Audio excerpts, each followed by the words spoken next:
ఏ శుభకార్యానికైనా శుభారంభం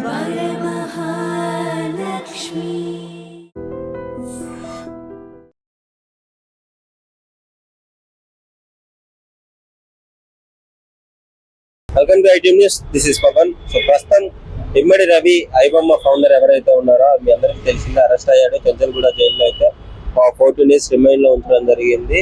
సో ఈ క్రమంలో పోలీస్ వాళ్ళకైతే కొన్ని ఆశ్చర్యకరమైన నిజాలు అయితే బయటికి రావడం జరిగింది. దాదాపు 20 కోట్లు ఇప్పటికే ఆ సినిమాల ద్వారా అతను సంపాదించినట్టు, 3 కోట్లు 3.5 crores ఉన్న అకౌంట్ సీజ్ చేసినట్టు, ఇంకోటి నిజంగానే ఐబొమ్మ రవి వాళ్ళ భార్య వాళ్ళ దొరికారా లేదా అనే కన్ఫ్యూజన్ అయితే అందరికీ ఉంది.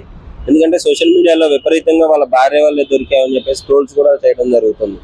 సో కాకపోతే వాళ్ళు క్లారిటీ ఇచ్చిన విషయం ఏంటి అంటే, ఆమె సజ్జనార్ గారు చెప్పడం జరిగింది, వాళ్ళ భార్య దానికి సంబంధించిన వాళ్ళ భార్య పట్టించిందన్న నిజాలు ఏవీ లేవు, మా అంతటి మేము ట్రాక్ చేయడం జరిగింది, వెబ్సైట్ ద్వారానే ట్రాక్ చేసి అతను ఇక్కడికి వచ్చాడని తెలుసుకొని దాన్ని ఆయన పట్టుకోవడం జరిగింది అని చెప్పేసి అయితే వాళ్ళు చెప్పడం జరుగుతుంది. ఇదే విధంగా చాలా మంది, కొన్ని లక్షల మంది డేటా అతని దగ్గర ఉంది, 21,000 సినిమాలు ఇప్పటి వరకు అతని దగ్గర ఉన్నాయి అని చెప్పేసి ఇవన్నీ బయట పెట్టడం జరిగింది. ఆశ్చర్యకరమైన విషయం ఏంటంటే, అతను అరెస్ట్ చేసిన మళ్ళీ రెండో రోజు సెకండ్ డేను గవర్నమెంట్ కోర్టు వెబ్సైట్ కూడా హ్యాక్ చేయడం జరిగింది. సో ఇట్లాంటివి చాలా జరుగుతూనే ఉన్నాయి. మరి ఐబొమ్మ రవికి దీనికి ఏమైనా సంబంధం ఉందా లేదా అనే విషయం అయితే తెలియాల్సి ఉంది. ఇలాంటి సైబర్ క్రైమ్స్ జరగకుండా ఇంకా ఇది ఒకటే కాకుండా, ఐబొమ్మనే కాకుండా ఇంకా చాలా వెబ్సైట్స్ ఉన్నాయి. సో వాటిని కూడా తొందరగా ఈ విధంగా పట్టుకోవాలని చెప్పేసి అయితే ప్రజలు అయితే భావిస్తున్నారు. అవి ప్రజల మాటల్లోనే ఉన్నాయి. ఇంకోటి ఏంటంటే, ఇలాంటి వెబ్సైట్స్ ఐబొమ్మ లాంటివి ఇంకా చాలా ఉన్నాయి. వాళ్ళందరినీ పట్టుకుంటే కూడా సినిమా రంగానికి చాలా సేవ్ చేసినట్టు అవుతుంది. ఒక ఐబొమ్మలోనే ఇన్ని వేల కోట్ల నష్టం జరిగితే మిగతా సైట్స్ వల్ల ఇంకెన్ని కోట్ల నష్టం జరగవచ్చు అని చెప్పేసి అయితే సినీ ఇండస్ట్రీ పెద్దలైతే భావిస్తున్నారు. ప్రొడ్యూసర్స్ వీళ్ళందరూ కష్టపడి మూవీ తీస్తే కానీ రెండో రోజు మూడో రోజు ఇట్లా పైరసీ చేసి నెక్స్ట్ డేనే ఇట్లా చేయడం అనేది కరెక్ట్ కదా అనేసి వాళ్ళు భావిస్తున్నారు. సో ఒకసారి ప్రజలు అడిగి తెలుసుకున్నాం ఏ విషయం ఎలా ఉండేది. ఐబొమ్మ రవిని అరెస్ట్ చేశారు, అసలు దాని మీద మీ అభిప్రాయం ఏంటి? అభిప్రాయం అంటే, ఇప్పుడు ఆయన ఐబొమ్మ చేయడానికి కారణము, ఇప్పుడు ఆయన బ్యాక్ స్టోరీ మీకు తెలుసా? అతను ఏముంది అంటే, అతను ఎందుకు వచ్చింది ఈ ప్లాట్ఫామ్ కి? అతను ఫైనాన్షియల్ గా అతని కుటుంబం బాగానే ఉంది అని అంటున్నారు. టికెట్ రేట్ అతనికి ఏదో క్యూరియాసిటీ ముందే చూడాలి అన్నది మనకు ఫస్ట్ చెప్పినారు. కాకపోతే వాస్తవం ఏంటంటే, ఆయనకు మ్యారేజ్ తర్వాత అంటే నేను ఇన్నా చెప్తున్నాను, అది నిజమో కాదు నాకు తెలియదు. వాళ్ళ వైఫ్ వాళ్ళ అత్తగా డబ్బులు కావాలి అని, పేదలు కావాలి, నీకు డబ్బులు సంపాదించాలి అని ఒక ఏమంటారు దాన్ని, సంపాదించాలన్న ఒక టార్గెట్ చేశారు. వాళ్ళ వైఫ్ రిచ్ అనమాట, మనోడు కొంచెం మిడిల్ క్లాస్ అనమాట. సో టార్గెట్ చేసేసరికి ఇతనికి ఏం చేయాలో తెలియక ఆ లైన్ లోకి వెళ్ళిండు. కానీ తప్పో రైటో పక్కన పెడితే, సో ఫస్ట్ ఫిలిం ఇండస్ట్రీ చూద్దాం. వాళ్ళు ఏం చేస్తున్నారు, స్టార్టింగ్ 100 కోట్లు 1000 కోట్లు బడ్జెట్ మూవీ తీసేసి మన మీద రుద్దుతున్నారు. మీరు చెప్పండి, ఎంత టికెట్ రేట్ మన మీద రుద్దుతున్నారు. తక్కువ బడ్జెట్ లో చిన్న సినిమా కూడా వస్తున్నాయి కదా మరి. సో నా అభిప్రాయం అంటే, తప్పు కరెక్ట్ పక్కన పెడితే ఆయన చేసింది రాంగే. ఎందుకంటే సినిమా ఇండస్ట్రీ తప్పే. సో ఇప్పుడు ఆయన చేసిన తప్పు కాబట్టి మనం దాన్ని సమర్థించలేము. ఎందుకంటే వాళ్ళ కూడా కష్టం చూడాలి. మనం ఎవరైతే మనం షూటింగ్ పర్పస్ పోతారో, డబ్బులు ఖర్చు పెట్టుకుంటారో, వాళ్ళ పర్పస్ ఆ పరంగా తప్పదు. ఈ టెక్నాలజీ మంచిగా వాడుంటే ఎంత మంచి పేరు, మంచి స్థాయిలో ఉంటున్నాయి. కానీ ఇట్లా అంటే అదైతే తప్పదు. సో ఇప్పుడు అతనికి శిక్ష కూడా కొంచెం గట్టిగా పడే ఛాన్స్. శిక్ష అంటే నేనేమంటే, అతని శిక్ష పడనీయకుండా ఏమన్నా అతని మైండ్ సెట్ కరెక్ట్ చేసి కరెక్ట్ ద్వారా తీసుకుంటే బాగుంటుంది. మన గవర్నమెంట్ అదే మన గవర్నమెంట్ ఏమన్నా మంచి పోస్ట్ ఏమన్నా ఇచ్చి ఆయన కరెక్ట్ స్థాయి తీసుకుంటే బాగుంటుంది నేను అనుకుంటాను. బయట సపోర్ట్ కూడా బాగానే చేస్తున్నారు. ఏంటంటే, ఏదైతే అమౌంట్ ఉంది కదా అతను యూజ్ చేయాలంట కదా, ఏదైతే అమౌంట్ వాడలేదు. సో మంచివాడే కదా, ఫ్యూచర్ లో వాడచ్చు. ఇప్పటివరకు వాడలేదు కదా. ఐబొమ్మ స్టార్ట్ అయ్యి నాకు తెలియదు, కానీ ఎప్పుడు స్టార్ట్ అయింది అది మరి. అప్పటి నుంచి వాడలేదు మరి. సో నేను ఇది ఇంతటితో ఆగదు అనుకుంటున్నాను నేను, అంతే. చాలా మంది ఉన్నారు. నెక్స్ట్ డేనే గవర్నమెంట్ వెబ్సైట్స్ కూడా హ్యాక్ అయినాయి, హైకోర్టు ఇక్కడ కూడా ఆయన ఎవరిని బ్లాక్ మెయిల్ చేయలేదు కదా. సో ఆయన చేసి వెళ్ళే మార్గం తప్పు, కానీ అంతే కరెక్ట్. Thank you. ఇప్పుడు ఐబొమ్మ రవిని అరెస్ట్ చేశారు. సో ఐబొమ్మ ఫౌండర్ ని అరెస్ట్ చేసిన తర్వాత చాలా పాజిటివ్ కామెంట్స్ వచ్చాయి, చాలా నెగిటివ్ కామెంట్స్ కూడా వచ్చాయి. So what's your opinion on that? ఇప్పుడు ఈ ఐబొమ్మ రవి రెండు కోణాల్లో చూడొచ్చు. ఒకటి వచ్చేసి చట్ట వ్యతిరేక చర్యలకు పాల్పడ్డాడు ఆయన, హ్యాక్ చేయడం, ఇలా పైరసీని ఎంకరేజ్ చేయడం తప్పది. రెండో కోణం చూస్తే సామాన్యుడు వేలు వేలు పెట్టి ఫ్యామిలీతో సినిమాకి వెళ్ళలేడు. ఇంకోటి ఏమంటే ప్రభుత్వం టికెట్ ధరని నియంత్రించాలి. ఇప్పుడు ఏ ప్రభుత్వం ఆ ప్రభుత్వము ఆ సినిమాలకు బెనిఫిట్ షోలు అంటూ రేట్లు పెంచడం, ఒకసారి పర్మిషన్ ఇవ్వడం అలా చేస్తుంది. అంటే ఇప్పుడు తను ఇట్లా ఈ విధంగా సామాన్యులకు తక్కువ రేట్ ఇవ్వడే కాకుండా వాళ్ళ డేటా 50 లక్షల మంది డేటా ఉంది, 5 లక్షల మంది డేటా పోలీస్ వాళ్ళే రికవరీ చేశారని అంటున్నారు. సో గవర్నమెంట్ వెబ్సైట్స్ హ్యాక్ చేశారని అంటున్నారు. మరి ఇవన్నీ ఎందుకు, ఇది తప్పు కదా? అదే చెప్తున్నా, తప్పే. కాకపోతే ఆయన ఎంచుకున్న మార్గం తప్పు. ఆయన సామాన్యులకు కూడా టికెట్ ధరలు, సామాన్యులకు టికెట్ ఇవ్వచ్చు, మరి పొలిటీషియన్స్ ఎందుకు హ్యాక్ చేయడం జరిగింది గవర్నమెంట్ వెబ్సైట్స్? పొలిటీషియన్లు అంటే ఇప్పుడు కొన్ని ప్రైవేట్ కార్పొరేట్ సంస్థలు పొలిటీషియన్ అండదండలతోనే కదా నడిచేది. దాన్ని బయట పెట్టారు అంతే కదా. మరి ఇప్పుడు ఎంతో మంది ఇప్పుడు సైబర్ నేరగాళ్ళు ఉన్నారు, మరి పోలీసు వాళ్ళు ఎందుకు పట్టుకోవట్లేదు? ఎంతో మంది ఉగ్రవాదులు ఉన్నారు, వాళ్ళని ఎందుకు పట్టుకోవట్లేదు? అందరిని పట్టుకోవట్లేదు కదా, ట్రై చేస్తున్నారు. సో ఇతను చేసింది కూడా తప్పే. దానికి తగ్గట్టు పోలీసులు ఏదన్నా వాళ్ళకి సంబంధించి ప్రభుత్వం కూడా చర్యలు తీసుకోవాలి. అతన్ని మనము తప్పు చేశాడనే కోణంలో చూస్తున్నాం. అతను హ్యాక్ చేశాడు అంటే అతన్ని మనము ప్రభుత్వం ఎందుకు అతన్ని తీసుకుని అతని మేధస్సును వాడి మనకి ఇంకా ఏదైనా మేలు జరిగే విధంగా వాడుకోవచ్చు కదా. ఒకవేళ ఆ ఛాన్స్ యూజ్ చేసుకుని అతను ఇంకా ఎక్కువ ఛాన్స్ ఇచ్చినట్టు అవుతుంది కదా గవర్నమెంట్ లో. ఇప్పటి వరకు అయితే ఇంకా అంత పెద్ద అంటే టెర్రరిస్ట్ లెవెల్లో ఏం చేయలేదు. ఇప్పుడు కట్టడి చేశారు పోలీసులు పట్టుకున్న ముందుగా పోలీసులకు అప్రిషియేట్ చేయాలి ఆ విషయంలో. మరి అతనికి ఏదన్నా అవకాశం కల్పించి అతనికి కూడా మంచి మార్గంలో వెళ్ళేలాగా ఏదన్నా అవకాశం కల్పిస్తే బాగుంటుంది. ఈ మధ్య మేమ్స్ లో కూడా చూస్తున్నారు కదా, అతనికి ఏదో ఠాగూర్ సినిమా తరహాలో మేమ్స్ వస్తున్నాయి సోషల్ మీడియాలో అంతా. కొంతమంది తప్పు చేశాడని, కొంతమంది కరెక్ట్ చేశాడని అలా వస్తున్నాయి కదా, మనం కూడా చూస్తున్నాం కదా సోషల్ మీడియాలో. సో ఫైనల్ గా అతనికి ఆ చంచల్ కూడా జైల్లో ఉన్నాడు, ఇప్పుడు 14 days రిమైండ్ లో ఉన్నాడు. మరి ఏంటి మీ ఒపీనియన్? అతనికి కఠినంగా శిక్ష పడే ఛాన్స్ ఉందంటారా? లేదు అంటే అతని దగ్గర ఇన్ఫర్మేషన్ ఉంది కాబట్టి వాటిని ఏమన్నా లీక్ చేస్తా అని చెప్పేసి ఏమన్నా భయపెట్టే ఛాన్స్ ఉందంటారా? ఇప్పుడు దానికి సంబంధించి ఇప్పుడు ప్రభుత్వమే చర్యలు తీసుకుంటుంది. ఇప్పుడు విచారణ జరుగుతుంది కదా. సో అతను చెప్పదలుచుకున్నది ఏంటంటే ఇప్పుడు ఈ టికెట్ ధరలు ఇవన్నీ నియంత్రించాలి. మనకి ఇప్పుడు రెమ్యునేషన్ అంటూ ఇప్పుడు సినిమా ఇండస్ట్రీలో చాలా చూస్తున్నాము. ఒక్కొక్క బ్యానర్ మీద కొన్ని వేల కోట్లు వెచ్చించి ఇప్పుడు సామాన్య ప్రజల పైన భారం మోపడం కరెక్ట్ కాదు కదా. మా ఒపీనియన్ చెప్పాను. అయితే అతను చేసినైతే ముమ్మాటికి తప్పే. దానికి ప్రభుత్వం సరైన చర్యలు తీసుకోవాలి. అయితే సోషల్ మీడియాలో కూడా కొంతమంది అతను చేసింది కరెక్ట్ అని కూడా వస్తుంది. దాని ప్రభుత్వం ఎటువంటి ప్రెస్ మీట్ కూడా పెట్టడం జరిగింది. ఇలాంటి వాటికి మీరు సపోర్ట్ చేయొద్దు, మీరు కూడా ఇబ్బందుల్లో పడతారు, ఒకసారి చూసుకోండి అని చెప్పేసి క్లియర్ గా చెప్పినారు. కరెక్టే. మరి వాళ్ళు సోషల్ మీడియాలో వాళ్ళ భావస్వేచ్ఛను వాళ్ళు ప్రకటించుకుంటున్నారు. మరి దీనిపైన పోలీసులు ప్రభుత్వం ఎలాంటి చర్యలు తీసుకుంటుందో చూడాలి మనం కూడా. జస్ట్ నా ఒపీనియన్ చెప్పాను అంతే. ఐబొమ్మ రవిని అరెస్ట్ చేసిన తర్వాత అంటే చాలా పోస్టులు రవికి సపోర్ట్ గా వస్తున్నాయి. అంటే చాలా పెద్ద కాంట్రవర్సీ అయిపోయింది ఇది, ఎందుకంటే ఆ రేంజ్ లో ఇంపాక్ట్ చూపించాడు కాబట్టి.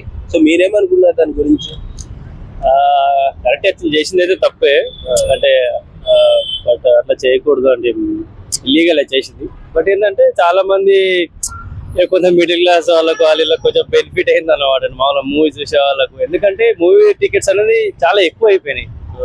ముఖ్యంగా ఇప్పుడు అక్కడికి వెళ్ళినప్పుడు పాప్కార్న్ కానీ ఏదైనా సరే థమ్స్ అప్ 20 రూపీస్ అనుకో, 90 రూపీస్ 100 రూపీస్ చేస్తున్నాడు, అట్లా 100 రూపీస్ చేస్తున్నాడు. అందుకే 2 టికెట్స్ అనేది బాగా ఎక్కువ అవడం వల్ల చాలా మంది దీనికి అలవాటు అయ్యారనమాట ఐబొమ్మకి. అయితే ఇప్పుడు ఐబొమ్మ రవి ఇట్లా ఇల్లీగల్ గా వెబ్సైట్స్ హ్యాక్ చేసి మూవీస్ ని డౌన్లోడ్ చేసి ఫ్రీగా ఇచ్చినాడు కదా. ఇప్పుడు మరి ప్రొడ్యూసర్ అందరూ నష్టపోతారు కదా దానివల్ల. ప్రొడ్యూసర్ ఆబ్వియస్లీ నష్టపోతారు. బట్ ఏంటంటే తగ్గించమని చెప్తే అదే రేట్లు అనేది కొంచెం తగ్గిస్తే కొంచెం బెటర్ అండి. ఎందుకంటే మాలాంటి వాళ్ళు జనరల్ గా అలా అంత పెద్ద కాస్ట్ బేస్ చూడడం కూడా కష్టం అవుతుంది కదా. దీన్ని బట్టి ప్రొడ్యూసర్లు వాళ్ళందరూ కూడా ఆలోచించాలి. యూత్ ఏమనుకుంటున్నారు జనరల్ గా మూవీ చూసే లవర్స్ కావచ్చు, మూవీ లవర్స్ కావచ్చు, వీళ్ళందరూ ప్రజెంట్ ఒపీనియన్ ఏంటి? అందరు ఒపీనియన్ ఏంటంటే చేసిన తప్పే. బట్ ఏంటంటే ఎంతో కొంత యూజ్ అయింది యూత్ కి అనేది. అంటే పెట్టలేని వారు ఇక డౌన్లోడ్ చేసుకుని చూసుకున్నారు. అదే హాయ్ అండి. హాయ్ అండి. మీరు మూవీస్ చూస్తుంటారా? మూవీలు ఎవరైనా మీరు? అవును, చూస్తాం. రీసెంట్ గా ఐబొమ్మ రవిని అరెస్ట్ చేయడం జరిగింది కదా, దాని గురించి తెలుసా? తెలుసండి, నైట్ చూసాం, మేము వార్తలలో కూడా చూసాము. సో దాని గురించి ఏమనుకున్నారు? అసలు మీ పాయింట్ ఆఫ్ వ్యూ ఏంటి? అతను చేసింది తప్ప కరెక్ట్? బయట అంతా ప్రజలు సపోర్ట్ చేస్తున్నారు, డిపార్ట్మెంట్ మాత్రం ఇల్లీగల్ గా అతను చేసిన స్కామ్స్ అన్ని బయట పెట్టింది. దాని గురించి అని నేను ఏం చెప్పట్లేదు, కానీ ఐబొమ్లో చూస్తున్నారని వాళ్ళకు ఇబ్బందిగా ఉంటది కదా. అలా ఫిల్మ్ ఇండస్ట్రీ వాళ్ళు మొత్తం వీడియోస్ చేసి ఎంత కష్టపడి ప్రోగ్రామ్ చేసి వీడియోస్ తీసి వాళ్ళు ఎంత కష్టపడ్డదాన్ని ఐబొమ్లో తీయడం చూపించడం కూడా తప్పే కదా, అవునా కాదా? నష్టమే కదా. మనకు ప్రజలం కూడా, మేము కూడా లేని వాళ్ళం ఉంటాం, ఉన్న వాళ్ళం ఉంటాము, చూడాలి అని ఉంటది మాకు కూడా, థియేటర్ కి వెళ్ళి చూడాలి అని ఉంటది మాకు. దసరా వచ్చింది, దీపావళి వచ్చింది, సినిమాకి వెళ్ళాలని ఉంటది. మరి అది చూడకుండా మేము కూడా అయిపోతున్నాం కదా. అదే మరి తగ్గించి పెట్టారనుకో, ఈ ఐబొమ్ తీయడం ఏముంది, అందులో పంపడం ఏముంది, డౌన్లోడ్ చేయడం ఏముంది, చూడడం ఏముంది, అలా ఉండదు కదా. కొంచెం తగ్గించి పెట్టండి, తగ్గించి పెడితే మనం కూడా చూస్తాం. థియేటర్ కి వెళ్ళాలి, పండుగకు వెళ్ళాలని మాకు కూడా ఖుషి ఉంటది. వాళ్ళు చూసిన దానికి తృప్తి ఉంటది. బయటికి రాగానే కూడా అడుగుతారు, ఈ సినిమా ఎలా ఉంది, హీరో ఎలా ఉన్నారు అని కూడా అడుగుతారు. అన్నదానికి మనం సమాధానం బాగుంది అని అంటేనే కదా ఇంకా ప్రజలు బయటికి వస్తారు. మరి ఐబొమ్ లో చూస్తే, టీవీలో మనం సెల్ ఫోన్ లో చూస్తే ఏం ఫైదా ఉంటది? ఏ హీరో ఎలా ఉన్నాడు అని ఎలా చెప్పగలుగుతాం? ప్రజలందరూ ఇన్స్టాగ్రామ్ పోస్టులలో సజ్జనార్ గారు చెప్పడం జరిగింది, మీరు అట్లా సపోర్ట్ చేయకండి, అది తప్పు అని చెప్పేసి.